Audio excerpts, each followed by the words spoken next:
It's extremely common nowadays to see people texting and doing selfies and communicating in various ways, listening to podcasts, listening to music, doing all sorts of things while they engage in other activities, or going to dinner and texting other people, or making plans, sharing information. That's all wonderful. It gives depth and richness and color to life.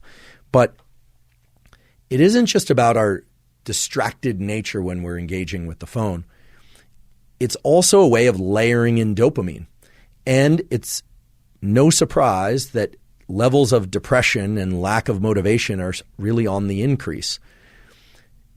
Everything that we've talked about until now sets up an explanation or an interpretation of why interacting with digital technology can potentially lead to disruptions or lowering in baseline levels of dopamine. I can use a personal example for this. I happen to really enjoy working out. I've always really enjoyed it.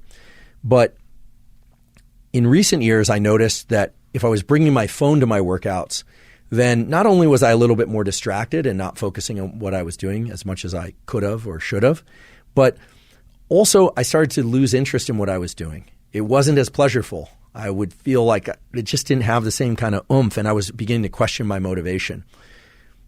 As I started learning more about this relationship between the peaks and the baselines in dopamine, what I realized was that some time ago I probably experienced an incredible increase in the amount of dopamine during one of my workouts because I enjoy working out and I enjoy listening to music. I also enjoy listening to podcasts. I also enjoy communicating with people. Those are all wonderful pursuits, but I had layered in too many of them too many times, and then it essentially wasn't working for me anymore.